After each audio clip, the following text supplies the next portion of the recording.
బంగ్లాదేశ్లో బిఎన్పి అనే పార్టీ భారీ విజయం సాధించిందట.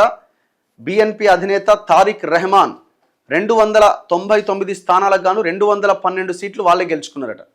70 స్థానాలకే పరిమితమైన జమాతే పార్టీ ప్రధానమంత్రిగా బాధ్యతలు చేపట్టబోతున్న బిఎన్పి అధినేత తారిక్ రెహమాన్ 17 ఏళ్ల తర్వాత స్వదేశానికి వచ్చి అధికారాన్ని హస్తగతం చేసుకున్న తారిక్ అభినందనలు తెలిపిన ప్రధాని మోదీ హసీనాను అప్పగించాలని బిఎన్పి విజ్ఞప్తి చేస్తున్నది. ఆమె ఇప్పుడు ఎక్కడుంది? ఇండియాలో తలదాచుకుంటున్నది.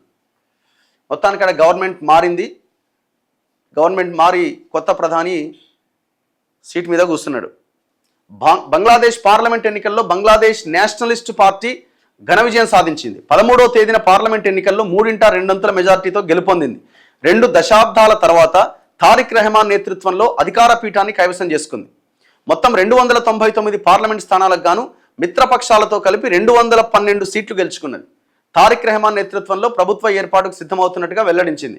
ఇక జమాతే ఇస్లామీ పార్టీ 70 సీట్లు గెలుచుకుంది.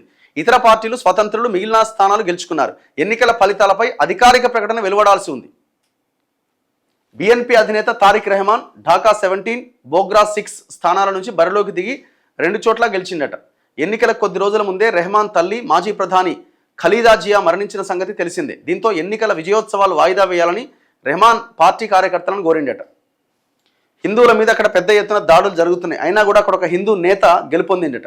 బిఎన్పికి చెందిన సీనియర్ మైనార్టీ హిందూ నేత, అక్కడ మైనార్టీలే కదా హిందువులు, మెజార్టీ వాళ్ళే కదా, హిందూ నేత గయేశ్వర్ చంద్రరాయ్ పార్లమెంట్ ఎన్నికల్లో ఘన విజయం సాధించిండు. ఢాకా 3 నియోజకవర్గం నుంచి బరిలో నిలిచిన ఆయన జమాతే ఇస్లామీ పార్టీకి చెందిన షహినూర్ ఇస్లాంపై 99,163 ఓట్ల తేడాతో గెలుపొందిండు.